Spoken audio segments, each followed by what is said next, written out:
Grassroots racing has long survived on inexpensive, simple cars. In the past, it was Honda that had the crown for accessible dynamic vehicles that could be tuned for the track.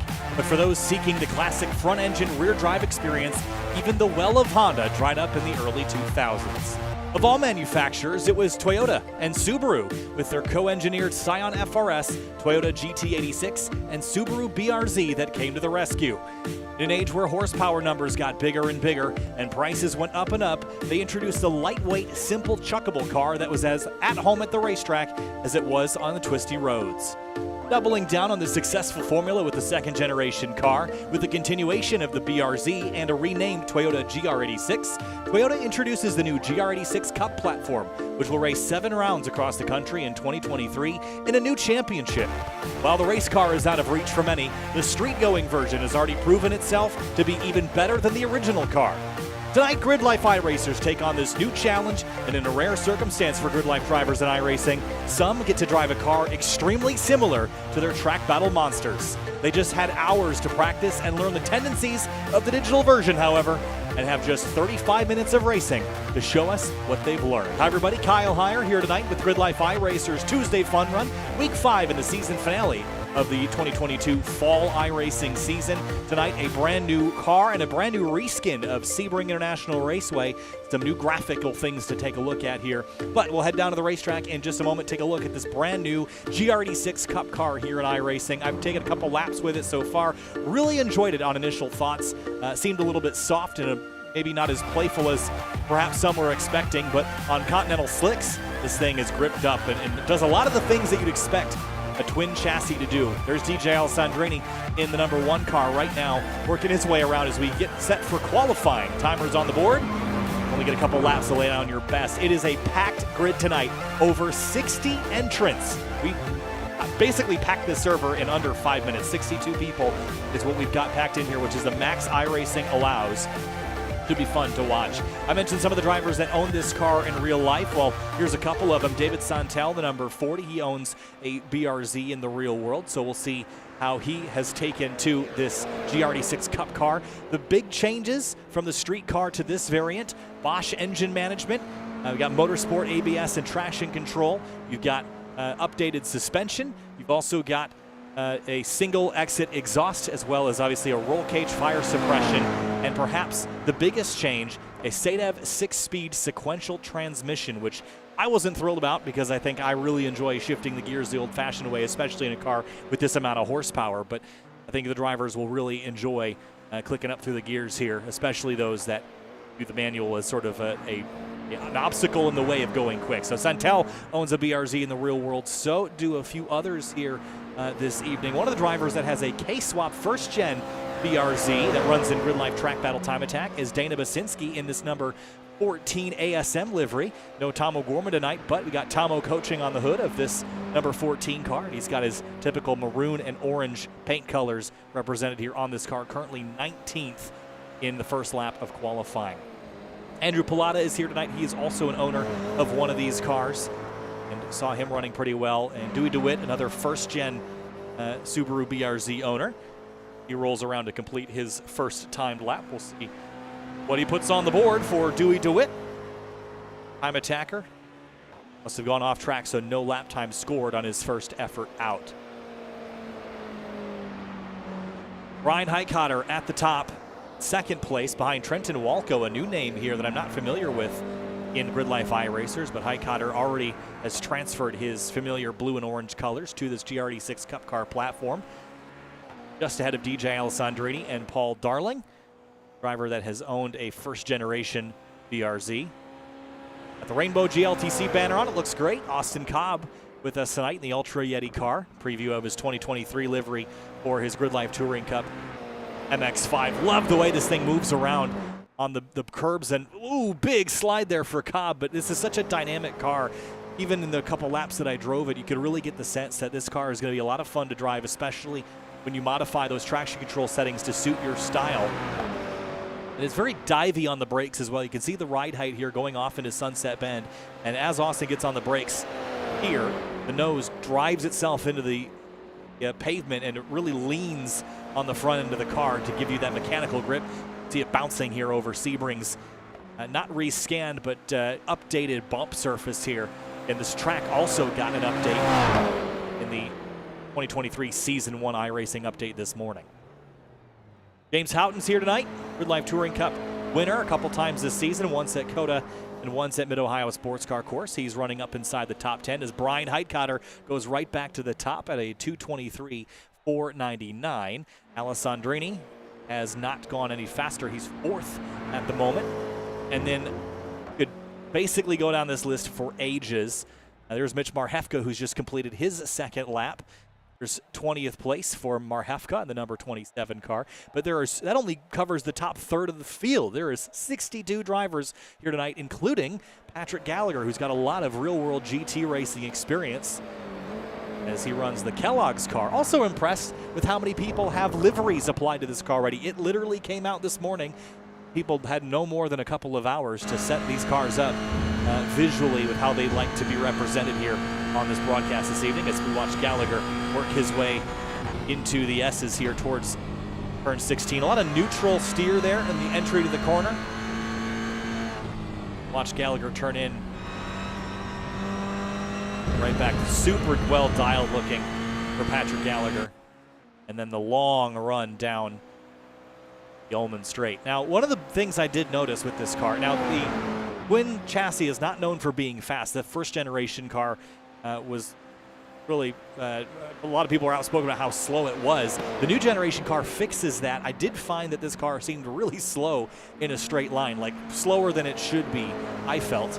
But I wonder if there's a drag equation that some drivers have sort of figured out, because the lap time spread is relatively large from front to back, about 2.5 seconds just in the top 15 as Gallagher comes across the line, and it doesn't look like that time was logged either, so he might have invalidated the laps that he had the opportunity to run. Here's Alex Arteat, Vernon Concepts team. Loving the rainbow banner on the windshield for Arteat. See that dive there on the brakes. It's so fascinating to watch. A little slide there on entry, turn number 13. But watch this car here on the brakes as we get off into turn 13. The ride height, watch the front splitter here. Go to the brakes and right down to the pavement, and it really does feel soft and compliant. So you have to really play with weight transfer in this car, which I think is going to be a lot of fun for drivers tonight to have to navigate here to a chassis that is so new to everybody. So getting set for our 35-minute race. We will have a pit stop tonight. No heat racing this evening because the new build happened to kind of fracture one of the features that we use. So it is just a straight 35-minute race with one pit stop. That means that drivers will have to navigate Sebring International Raceway's pit lane, which is quite a long one here. Headed out onto the grid, and here's a look at your starting lineup on the left-hand side of the screen. And we'll roll on down on row number 1. The 05 will be Brian Heitkotter alongside Austin Cobb in the number 136, the Ultra Yeti car, the pink and black car, middle of your screen. Row 2 is going to be Trenton Walco in the number 91. We'll get a look at him when he gets on the grid, followed by DJ Alessandrini, the outside of that second row. Row 3 is going to be Paul Darling and Alex Cofford in 5th and 6th. And then Eric Dalla-Riva and David Santel will share row number 4. James Houghton and Matthew Morehart share row number 5 alongside Jonathan Taylor and Brenner Delmar in 11th and 12th. Row 7 is going to be Dakota Tabler in the number 61 alongside Stephen Verweyen in the number 17 and 14th place. 15th place is going to be Matt Corns in the number 42. That's that orange and purple car on your screen. Val DiPietro will start alongside him at bright green 102 in 16th. Alex Bueller starts 17th in the number 56. Andrew Pilata will roll off 18th alongside him. That's that gray car, the teal stripes. Giovanni Romano starts 19th in the number 99 car alongside Mitch Marhefka in the number 27 and 20th. That's going to do it for our top 20. We'll let the rest of the starting lineup scroll along the left-hand side of your screen. That should rotate from basically 20 on down to 62. Patrick Gallagher didn't get a qualifying effort in after all that. He's going to have a lot of work left to do in this 35-minute race. A huge field, certainly one of the biggest we've ever seen in GRIDLIFE iRacers. Field completely stacked up from end to end of this straightaway. As the field begins to roll off, just one pace lap. Get yourself set, get the heat in the tires and brakes, and get comfortable for 35 minutes around Sebring. Racetrack's about 3.7 miles long. Takes about 2 minutes and 23 seconds to do a lap around here, at least up towards the front. I think for a lot of drivers, getting through the first lap or two going to be critical in this race. But I think up front, with not a lot of practice time, could see a shakeup tonight. Highcutter and Cobb really seem to have this sorted out. But Trenton Walco, a newcomer here to the GRIDLIFE iRacer series, running the number 91. It's that gray and blue car here with the kind of ocean shark pattern on the side here. Never heard of this guy. We'll see how he does. He might have run with us before. Name doesn't ring a bell. Paul Darling, though, we know he's going to be good. Alex Cofford in that number 54 has been a threat ever since he joined us here in GRIDLIFE iRacers. And then, of course, Dalla Riva, always a threat. David Santel in his home chassis today. James Houghton, Matthew Morehart in that fifth row. Anything further back than that, you better have a ton of pace and just had a bad qualifying, else you're going to have a hard time making your way forward. There's the field streaming through turn number 7. That is the hairpin. Out of the hairpin into Fangio. I'm sure pretty much every driver here, unless they played with the AI earlier today, has never started a race in one of these cars. Who knows what cold tires will feel like in a big pack of cars? Who knows what turn 1, lap 1 is going to feel like in one of these GR86 Cup cars? Strategy is just to make it through the first couple laps and have a shot at the end. Here's a look at the interior of the car. Other than the roll cage, not a ton is different in here other than the blanking over of the head unit and then a digital dash replacing the OEM digital dash. Bosch Motorsports unit there giving drivers information. There is variable traction control and ABS in this car that I'm sure drivers have already been playing with to find their comfort level.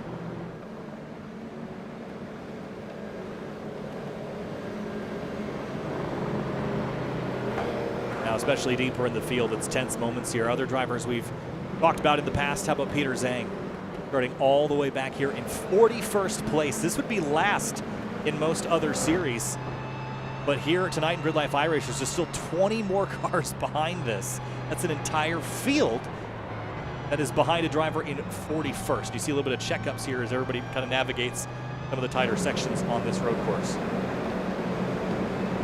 Of course, Sebring International Raceway, built and constructed on a World War II generation airfield, concrete several feet thick.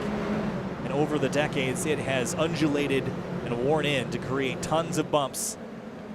Every time you show up to Sebring, you know it's going to be a wear and tear on not only the equipment, but on the drivers. In a digital environment, you don't have to worry about that. But tonight, outlasting the field, the challenging new car.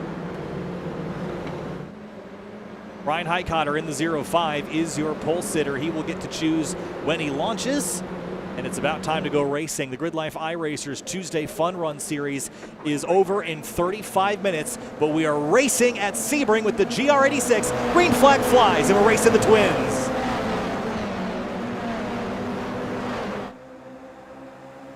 Fanning out 3, 4 wide into the first couple corners. Can we get through here without any major dramas? The first 10, the first 15, the first 20 are through. Can we get everybody through before we head down to turn number 3? Great job so far. The entire field still on the road.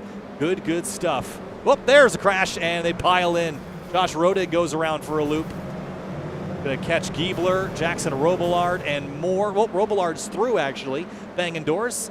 Dana Basinski's back here, also fighting tooth and nail. A couple other drivers getting up and sideways. The 22 car of Gavin Ray. But out front, it's Highcutter heading down to the hairpin. Alessandrini popping out. He lost a spot here to Paul Darling early. The first time through the hairpin now. Drivers deep on the brakes here. I did experience that you could drive into corners pretty deep in this car, probably deeper than I would think you could have. There's plenty of grip afforded by the slick tires. On board now with Dana Basinski. Started this race way towards the back. Is now trying to move his way forward.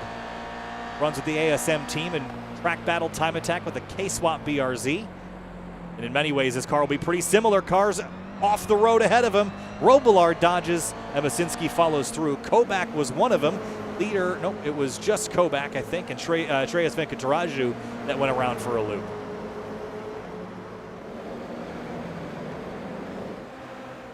Oh, Robillard did spin there in the backdrop now.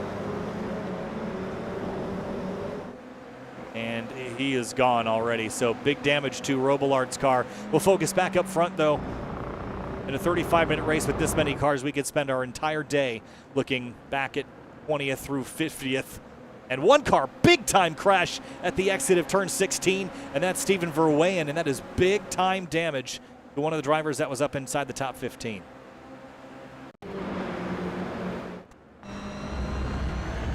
Just catches the grass and then instantly into the tire wall.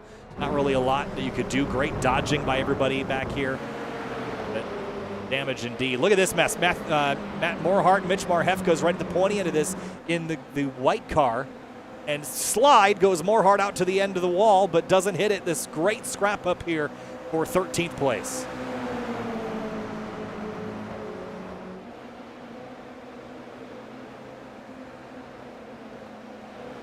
Into turn one, Marhefka on the outside, Morhart on the inside.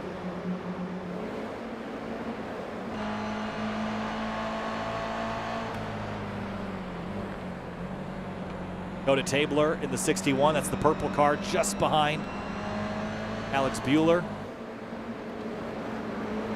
And Andrew Pallotta in the 96 in the gray car.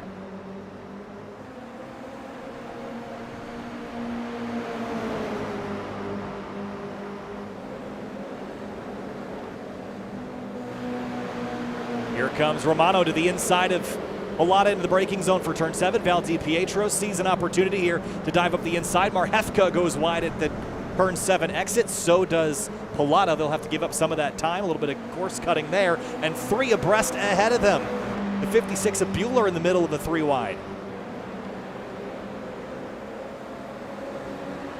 Oh, I like how this car is racing. It is already slicing and dicing here. DiPietro on the inside. One car sideways. That's Morhart at the exit of turn 11.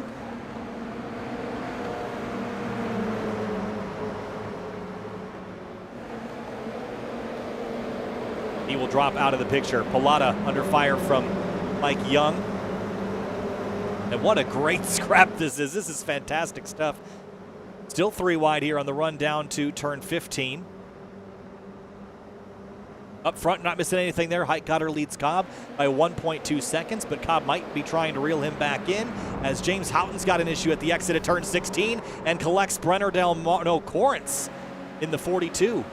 2 competitors in our GRIDLIFE Touring Cup Series. Not much that Corrence could have done here.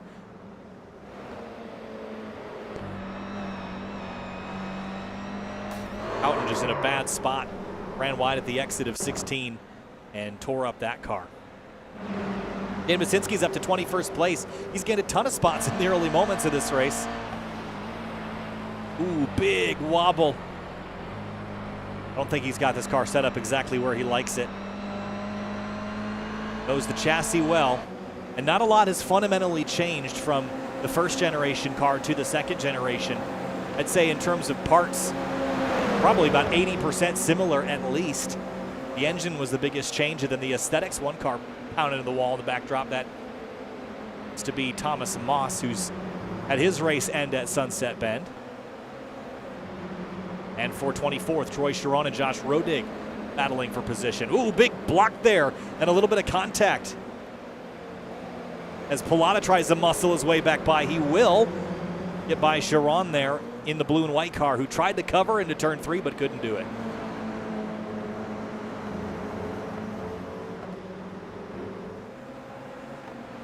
Up front, Brian Heitkotter leads the way. He's led since the drop of the green flag, but Austin Cobb and Trenton Walco and DJ Alessandrini are all running him down. Heitkotter's last lap was a 2:23.568, 4/10 quicker for Cobb last time by.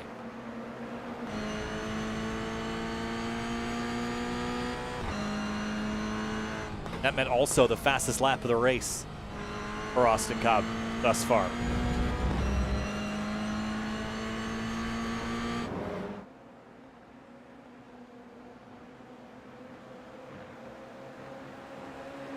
Waxman under fire. Mike Young takes a dive at turn 13. A little bit of damage to the right rear of Waxman's car. Mitch Marhefka about a half a second up the road in the white car. I think that's Romano in the huge-ass car.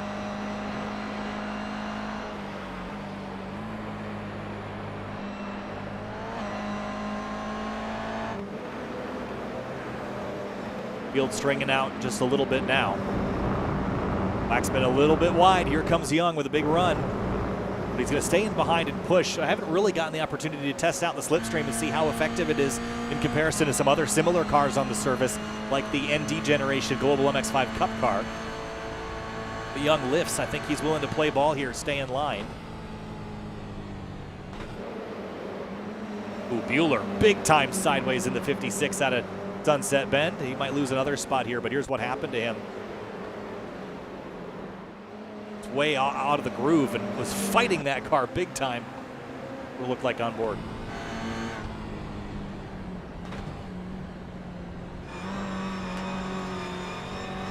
Big slide, good catch for Bueller, but he's going to lose another spot. Giovanni Romano, but Romano tucks back in. And headlights flashing off Marhefka.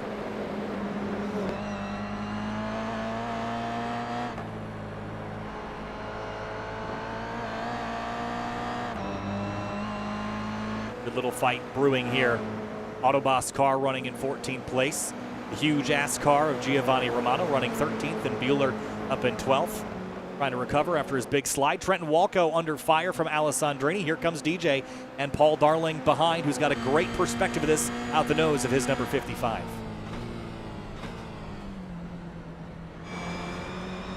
DJ's got the spot. Darling's going to try to squeeze underneath. He's going to tag Walco and send him around for a loop. Boy, back and see how that happened here. Yeah, it was a little bit of net code there as well. I don't think that helped. Prediction code error there. I don't think those cars were actually touching. But now Darling's got Eric Dalla Riva to fight to get back up into 4th place as Alessandrini sets his sights on Austin Cobb, who's 1.5 seconds clear. Cobb is losing touch again with Heitkotter, who's reestablished a 1-second lead, and now Cobb trying to run him back down. In terms of the slipstream, the effect doesn't seem enormous. Not gaining a lot on the straightaway, just a couple hundredths.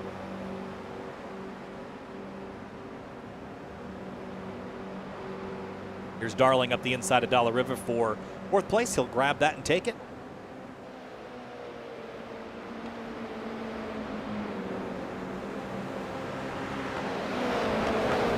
Here's battle for 11th coming into view.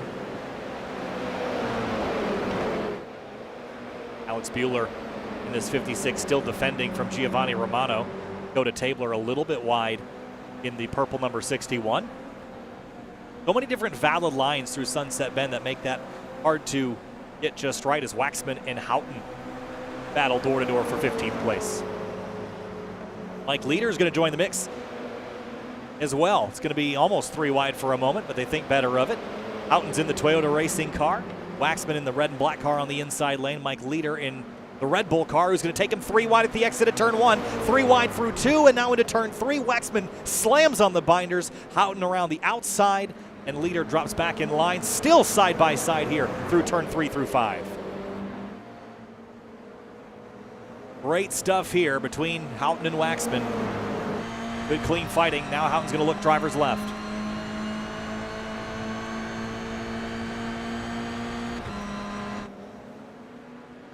Near to mirror. Who's got the other on the brakes? Houghton's in deeper. Waxman takes the shallow line. Better run for the 20 car on exit. That's Houghton. And now a drag race to turn 11. This is fantastic stuff. It's bringing Val DiPietro, Shane Patza, and Dana Basinski into the mix.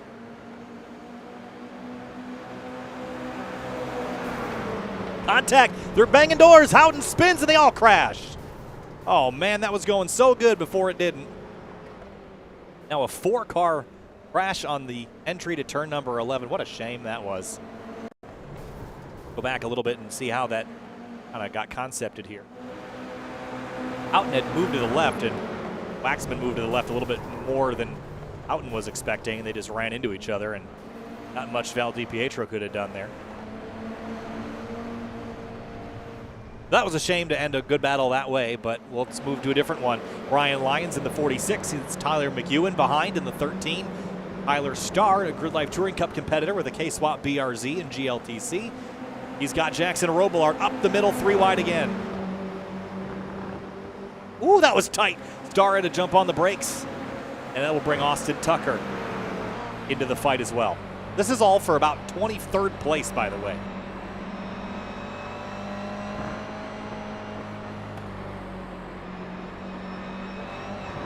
Big wobble there by Starr. Tucker's going to have a run, and he'll take it right into the back of Starr. But it will not phase the number 50. He'll get right back rolling. Into turn 1, here's Brenner Delmar chasing Brenton Walco, who had that issue, that collision with Paul Darling at the exit of turn 11. Brenton still inside the top 10 as we ride on board Delmar, trying to move him back to 10th.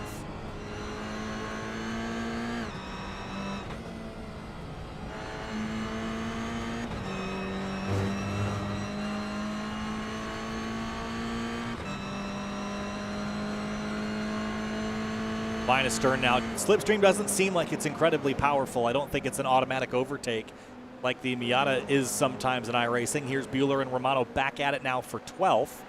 Here comes Marhefka to the inside of Romano, way late on the brakes. He's going to get 1. Can he get 2 for 1? No, but he'll clear Romano. Romano fights back on exit, and they touch just a little bit. There's a drag race now to turn 11. We've seen this time and time again. This car is racing fantastic.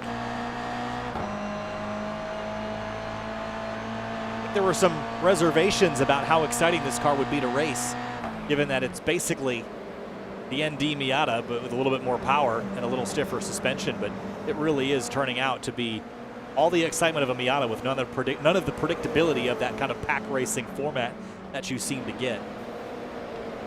I guess jury's out on how fun it is to drive for Shane Patza. Right now, not having a lot of fun in the tire bundles. Let's see what happened.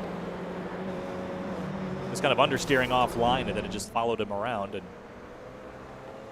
off he went up into the marbles. Kane out of the mix, and he's got some damage to boot. No changes up front. It's still Highcotter over Cobb by a full second. That gap has kind of undulated throughout the race. We go back to Brian Lyons in the Golf car, and Robillard, and nowhere to go, right into Tyler McEwen in the 13, and Robillard just absolutely obliterated him, but just had nowhere to go and didn't see that coming at all. He was bounced off the curb too. So had no way of knowing that was going to happen. He's already committed at this stage. If up in the air, could not steer. Pulled it off the road. Paul Darling is crashed. What happened to him? Oh, he actually just peeled down pit lane. Maybe unrelated? That is it for Darling. That will shift a handful of drivers up the field as we see the 13 missing the front clip on the back straightaway. Here, Mark Crawford alongside him. He'll grab that spot. Donald Louie in the backdrop, by the way. That's that red car.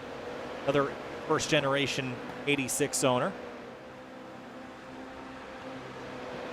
Some other drivers we haven't really mentioned a whole lot. Patrick Gallagher down in 39th place. Not a scratch on that car, but just slow progress so far. Hold that thought. Tabler, he has his mirror absolutely full of Alex Bueller, and Bueller's giving him a shove. I wonder if they're trying to catch David Santel in the number 40 just ahead of them. Only about second, not even 0.8 from Tabler up to 40 of Santel, but they seem to be working together here. Jury's out on if that's effective or not.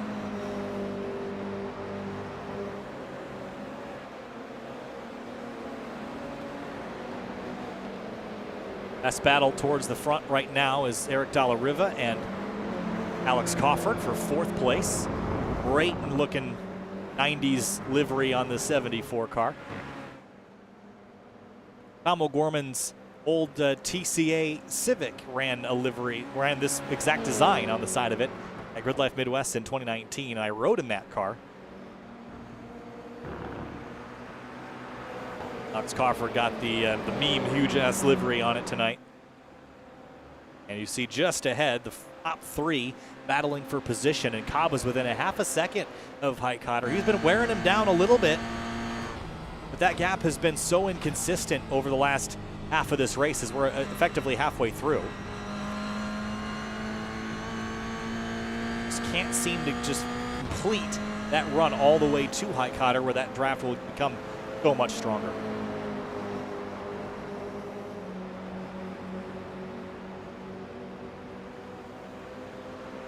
And a pit stop is scheduled at some point for everybody, so they'll have to figure out when they want to come make that stop. Oh, I wonder if that's what Darling was doing. No, Darling was retiring. I think some drivers have already made their pit stop. We'll follow the ones up front to the best of our ability. Here's Giovanni Romano right at the halfway mark, coming on down to pit lane. He'll be one of the first takers in the top half of the field.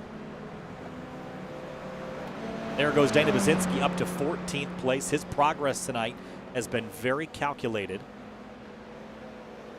And I'm not sure his opinions on this car in the early stages, but to me, it appears like he is clicking with this slowly.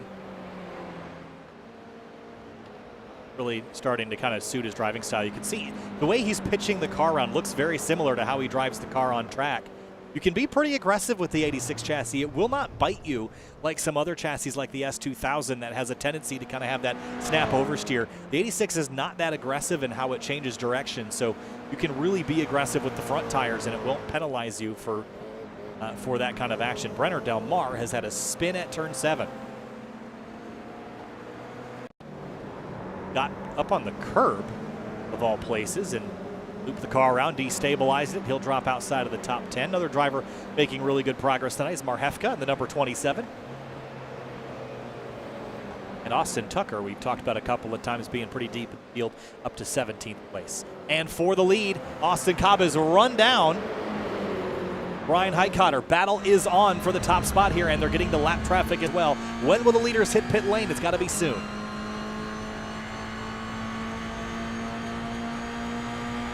Here comes Cobb with a big run. Is he going to do anything with it? Going to pop out of line. Here comes Cobb to the inside of Hightotter as they turn in for turn 17. Austin Cobb to try to take the lead away. Hightotter is going to cross him over.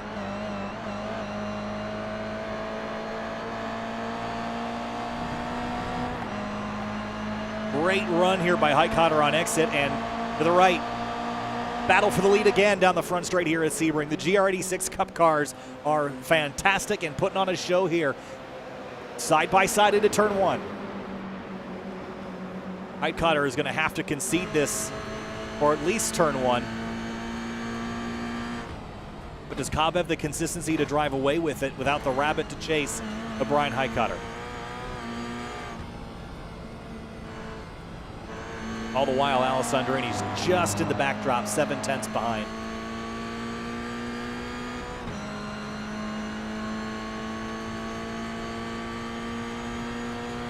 Cobb looks for a little bit of slipstream off the lap car, but it's going to slow and drop down. That was Ito Waxman, who's going to give up a spot. Cobb off the apex a little bit. Hightotter's on him. Here he comes to the inside again at the exit at turn 7, and it's back on again. 0-5 versus 136. 3 GLTC drivers going at it here at Sebring. And Basinski is in pit lane, so is Giebler and others. Tyler Starr is there as well. Here's Hightotter back to the inside at turn 10. Can they do this door to door? We saw this go poorly earlier, but Hightotter muscles his way back, and Alessandrini is all over Cobb, and he's going to take a run to the inside here at turn number 13. Cobb slams the door shut.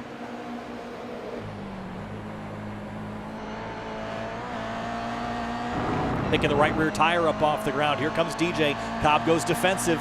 DJ's going to give him a push to get back to Brian.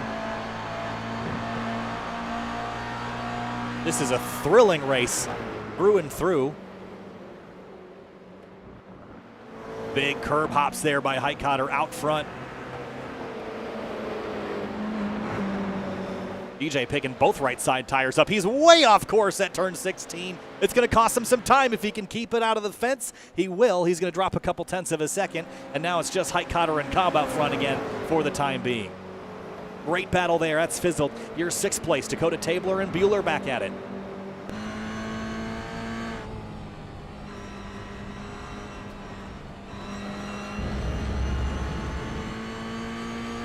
Good run here by Bueller. Sunset Bend, by the way, living up to its name.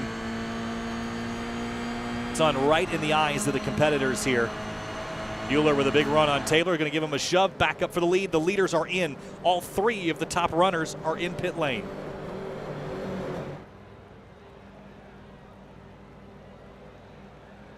Who will take over the lead this time? Dalla Riva's also in pit road. Did anybody stay out past the leaders? That might have been the last lap they could have gone, unless anybody was purposely saving fuel, which I don't see the point of.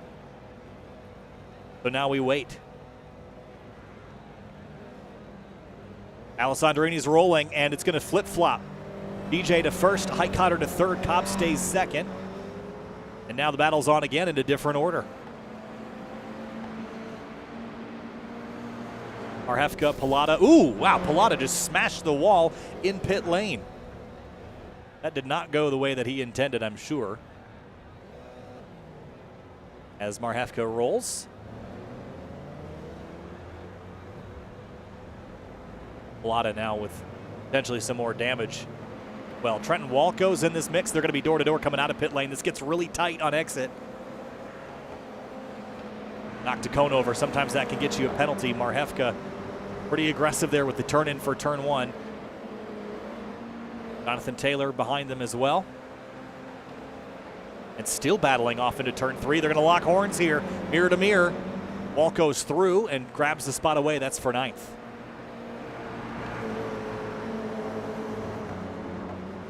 So Alessandrini got the lead in pit lane.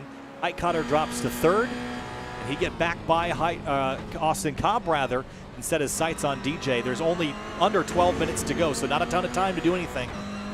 Definitely not time to linger behind another competitor here.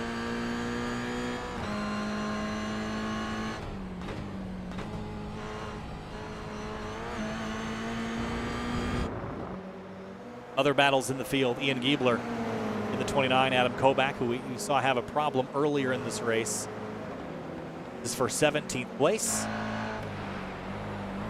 Giebler's in really hot. He's going to be a little bit wide there at the apex. Kobach in throttle a tad sooner, is going to carry some good speed here into Fangio.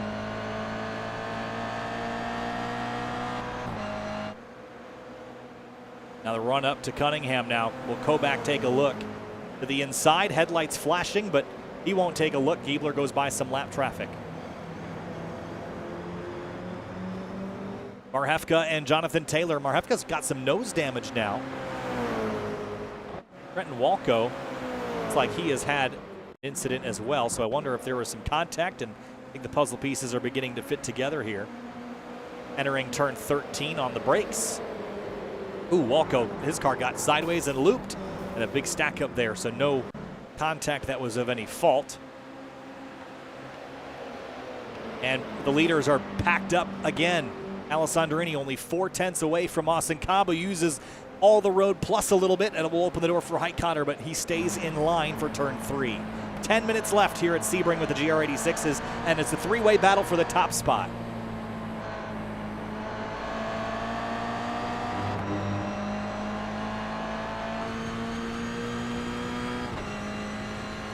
Crawford and Santel trading spots. That's at turn 1. And behind them still, Romano to the inside of Marhefka, who's got that damage he's nursing now. Pilata's not too far back in the number 96, recovering. And the damage he picked up in pit lane doesn't seem to be slowing him down at all.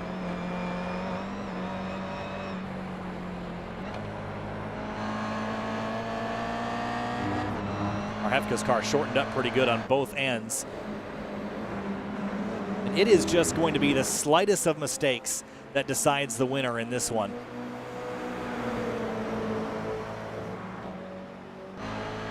On board again with Highcutter, running third right now.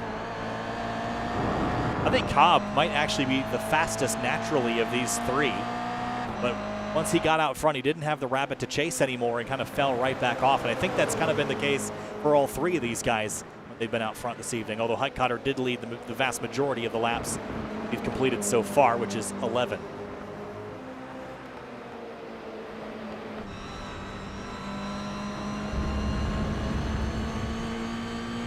Sun bearing down at Sunset Bend here at Sebring International Raceway. Battle for the lead is still on. So is the one for 7th, Tabler and Santel. This racing is so natural looking. I can't wait to watch the series in the real world and watch more GR86s join us on the GRIDLIFE side as well, especially in the Falcon Club TR category where they fit quite nicely. 8 minutes left. About 4 laps worth of racing. Cobb swings to the right and takes on Alessandrini for the top spot here. Battle again into turn 1 as Heitkotter watches it all from 3rd. And he's going to dive to the inside of Cobb at turn 1. Alessandrini's really tight to the fence. He'll go defensive. It'll open the outside for Cobb. DJ drives in deep, trying to cover both lines. If he can get these two to fight, he can run away. But Heikotter's not going to let him do that. He tucks back in behind Cobb for now. And they will resume their battle in a few moments. Marhefka Romano still door-to-door for 10th. And bring in Pilata now. He's going to make it 3 wide on the front straightaway. Romano tried to cover that. He couldn't. Still 3 wide into turn 1. The 99 gets squeezed. Marhefka around the outside, and for the lead again. Here comes Cobb now, back to Alessandrini.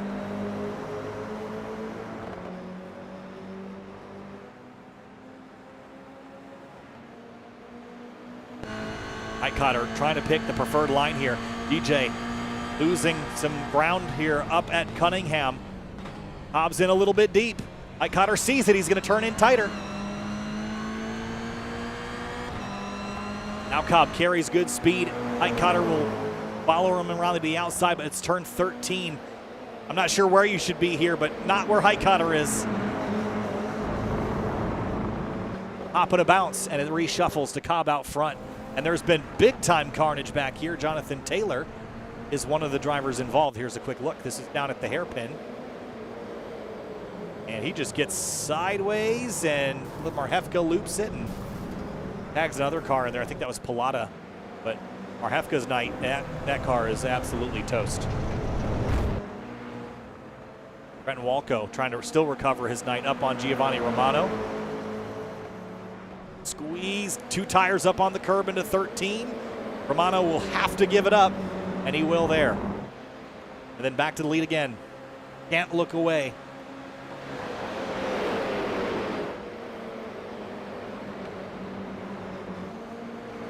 Who's got a strategy here? This is when these races turn into chess matches more than they do races. 5 minutes and 30 seconds remain. Cobb stays tight left. That will have DJ open up the corner, and Cobb moves back towards the racing line to carry some more speed through turn 1. But understeer for Cobb. He's going to drop 2 tires in the dirt again and open himself up. DJ's going to swing left, but thinks better of it. Heitkotter caught off guard there and has to jump on the ABS a little earlier to keep from running into the back of the front 2 drivers.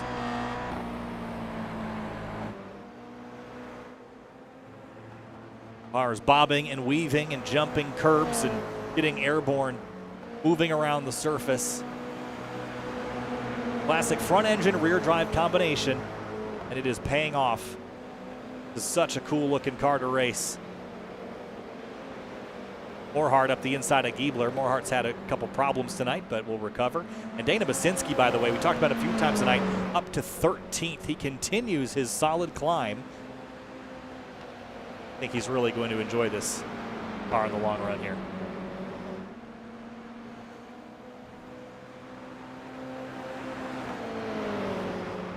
Austin Tucker and Shane Patza. Koback and Donald Louie pick a spot on the racetrack there door to door.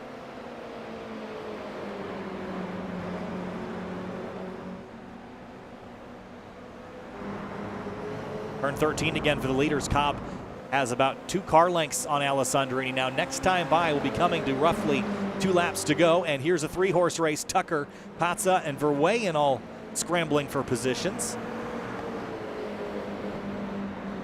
I believe Patza is also another fellow 86 owner. I think his car is getting the ASMK transplant.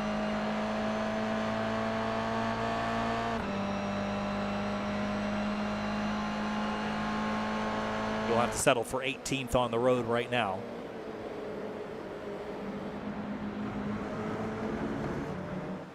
Back to the top three. Persistent fight. This 3-horse race for first place. Highcutter really wide on the entry to Sunset Bend. Watch DJ's car hop. So much lean in the left side. So much mechanical load. Here comes Highcutter to the right. Drag race for second place. 2 laps to go here at Sebring.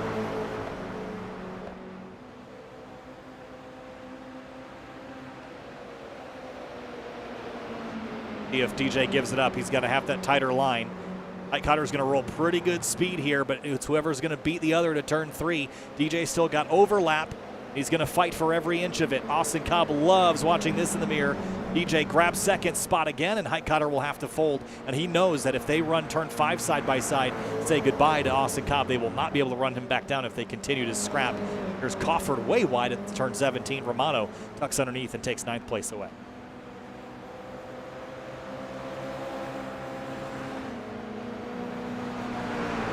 So a 7/10 advantage for Austin Cobb out front in the Ultra Yeti car. Alessandrini and Highcutter just behind, but that one momentary little scrap, that could have done him in if they don't have a good lap to run Austin back down. He's got probably the most breathing room he's had, which isn't a lot, as Alex Cawford has a problem. He pulls off to the side of the road. What's happened to the number 54? Oh, maybe a fuel calculation. Just kind of rolled to a stop, pulled off track, so not exactly sure what was going on there, but that's it. Okay, well, Cobb's advantage is gone. It's back to 0.2 of a second, and at any moment, we could flip this thing on its head again.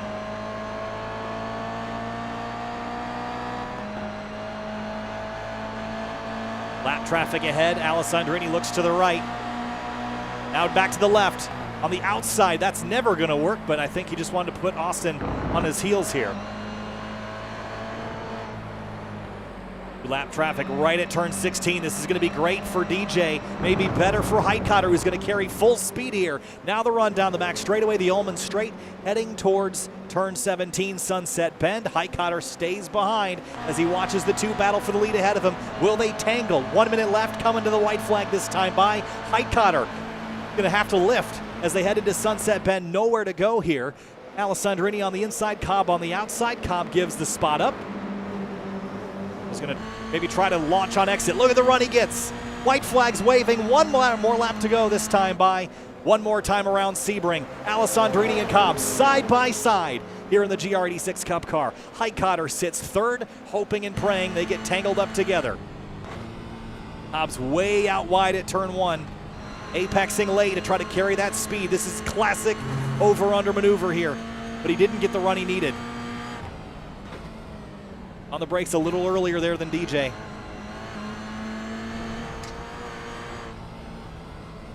Final time through turn number 5. Highcutter's close, but I think he's going to need a little bit of disruption from Austin Cobb, but he needs a really good sector to catch back up to Alessandrini, who's got a ½ a second advantage now.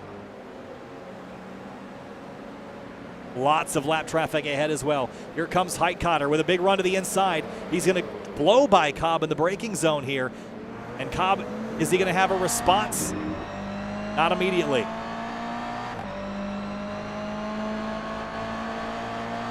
.8 of a second.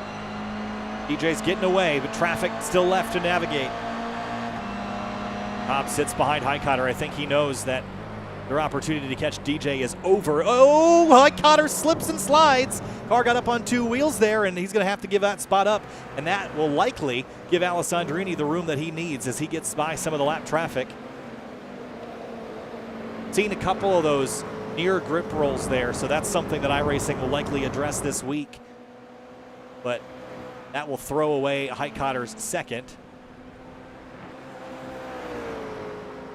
And I think the near grip rolls are probably the only demarcation for me on what was otherwise a spectacular night of racing. There were some genuinely fantastic battles here that we haven't really seen as pure as we have in recent weeks. There's the 2 Turn-in Concepts cars, by the way. That's Peter Zhang and Alex Artea running 31st and 32nd. Not a particularly good night for those guys and that crew, but a pretty good night for DJ Alessandrini. Didn't come easy, didn't lead a lot of laps in this one. But on the final lap, he's going to come on through and pick up the checkered flag here as Highcutter and Cobb do one more side-by-side battle here at turn number 17. And checkered flag waves. Alessandrini picks it up. The final round of the GRIDLIFE iRacers Tuesday Fun Runs for 2022. Here comes Heitkotter, second place. Cobb comes home in third. That's your podium here for Sebring event with the GR86 Cup car. And the rest of the field will stream on through bit by bit. Well, I thought that was a blast. I think there's certainly some things to be worked on. But I think for the first night of racing with a brand new car and drivers that have not yet really had a chance to practice these and sort them out handling-wise, pretty awesome racing all around. There's still a little bit of action back here, by the way. Dana Basinski and James Houghton in 11th place, going to trade that spot. Houghton runs wide and goes for a slide, and Basinski will pick up 11th from starting deep in the field. So a really, really strong night for Dana. Good clean run, not a scratch on the car. Houghton will get back rolling just in time. I think going to hang on to 12th here. Maybe he'll lose two more spots right at the line. Trying to make it a photo finish. Comes home 14th. Dane Patza and Tyler McEwen. Oh, they're going to dual slide there, looking like Dayu Shihara and Formula Drift. A little bit of synchronized spins there, but comes back around and comes home 17th for Tyler and 18th Dane. Wow, with that all said and done, we've got our third place finisher, Austin Cobb, joining us now, who finished in P3. Obviously a little bit of a near grip roll there for Brian on that final lap, Austin, so that kind of ended at what was otherwise a spectacular fight. I don't know how you guys felt in the car. I know there might be some eggshells because of some early needed modifications to the physics of this car, but I thought it looked fantastic. Yeah, man. So this car, it's a little quirky, which is actually good. I mean, once you figure it out, it's a whole lot of fun to drive. It can roll some speed. It's got a lot of grip, but because it's quirky, it forces a couple of mistakes, which is what we saw. Brian easily could have just run away with that, but he made some mistakes. I made some mistakes. We brought DJ back into the fight. Man, it's a riot of a car and some very good GLTC practice. I was going to say, I mean, this car shares a lot in common with a bunch of car classes and a bunch of particular owners' cars. I looked squarely at Dana Basinski as, K-Swap BRZ is not all that different from what this car is. So, from that perspective, I think there's a lot for drivers to learn. I just thought that it put on such great racing because the car seems to have a lot of dive. It seems to be pretty soft, and it kind of rolls around and using mechanical grip a lot, which I think could be a lot of fun to race this car over time. Yeah, absolutely. I'm feeling like we're about to do a full season of this, and if we are, I think we're going to see some great racing. Give everybody time to figure it out. I think, today was dropping it on people pretty quick. It's easy enough for guys like Brian and DJ and I to adapt, but some others are going to take a little more time. It is a little quirky, but yeah, it's a great car. I think it's going to produce some great streams if we use it. And yeah, I had a lot of fun. Just wish I had to put half-gallon more fuel in. I ran out there on the last lap. Oh, okay. I was wondering why you were slowing up there. I was wondering if it was just to get Brian back in the mix after that little slip-up. But good to know. Man, that was a blast. And if I have any say in it, my vote's for this car, Austin. It doesn't take a lot for me to say that. Hey, I think we're going to have to get people to warm up to it. But once they understand it, we go over some data, I think they're going to figure it out, and it's going to be a lot of fun. So hoping for it. Next season. Let's go. All right, Austin. Hey, congrats. Podium finish, P3. We'll talk to you later. Hell yeah, brother. Hell yeah, brother. All right, Austin Cobb, P3. Alessandrini got it done. Didn't lead a whole lot of laps in this race, DJ. Our conversation with Austin kind of started as they look like they've got some early quirks to sort out potentially. However, I thought this was one of the most entertaining races I've watched in iRacing in the last 6 months. Your thoughts? Kyle, I kind of like the switch up on the format there. That was an interesting race. It kind of like ran away from me, and then it came back, and then it was okay. I learned some corners that I was lacking in from Brian, and then I learned some corners I was lacking in from Austin. It was kind of a fun race. I had to put it all together, and then I still don't think I was faster than them, but I managed to fight my way to the front, and yeah. But the car has some weird quirks. I'm hoping that's just a couple patches away from being just like a really, really fun car to drive. It kind of drives like cars do in Assetto Corsa, Kyle. If you haven't driven it yet. I did get a chance to drive it earlier, and my initial thoughts were it already was believable because fundamentally it's not all that different from my car in terms of, or any 86 that's got suspension on it. But I think the weird quirks, I think it has a tendency to kind of want to grip roll, which iRacing will sort out. But other than that, it felt like my car probably would have on Conti's. But you've got a lot of experience driving twins. Yeah. So when it was doing exactly what it should without any of those oddities, it felt a lot like twins feel on racetracks. The things that need to be fixed is you'll get like a weird porpoising on entry. Yes. And I played with the shocks a bunch, and I just couldn't get that to stop. It will stall from its own ABS. It will like kind of, or like it doesn't blip enough or something. But I've been told that's how the actual cars are. So Cool. so even the warts make it into iRacing. But the grip rolling thing, 100%. You hit a curb a little weird. The edge of the tire just has way more grip than it should. And it feels like you almost have to turn out of it. That happened once during the race, and Highcotter, being the legend that he is, managed to avoid me almost rolling into him. So, yeah, it's man, that was fun. Me and Austin have been talking about this battle that we should be having every week, but we managed to throw it away one way or the other. So I'm glad we finally got to have that battle. Yeah, it was so much fun to watch. I think you're going to like how this car looks. Racing-wise, DJ, there was a lot of 3-wide, a lot of really good clean battles, some that didn't end quite the best way, but for the most part, I think this car has a really strong future, and I think it's got something that iRacing was missing, which was kind of this mid-level car that's maybe got a little bit more oomph and doesn't race as predictably as the Miata as much as we love. I will say, for $125,000 FRS, it drives very much like a club racing FRS, which is good for us. It's Hey, did you like my livery? You know you know where that came from, Kyle? It looks familiar. Is it like I typed in lizard brain livery wrap on an AI art generator. Nice. Well, yes, it looks the part, and it looks even better in Victory Lane tonight. DJ, congrats. That was a fun one to watch, and I can't wait to get more seat time behind the virtual wheel of this car and experience it some more as a driver, because it looked like a lot of fun. So congrats on that, and we'll see you next time. Yep. Thanks, Kyle, for everything you do. Thanks, DJ. We'll see you at PRI, I guess, right?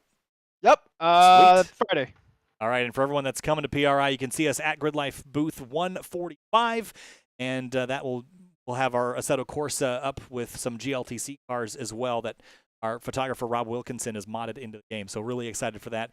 Booth 145 at PRI December 9th, 8th through 10th. So that's Thursday, Friday, Saturday. Thanks so much for watching. It was a blast to be with you tonight here at the GRIDLIFE iRacers Tuesday Fun Run GR86 Cup car. It's going to be a blast to race this thing even more this year. We'll see you next time. Kyle Heyer with GRIDLIFE. We'll see you at PRI, and we'll see you in 2023.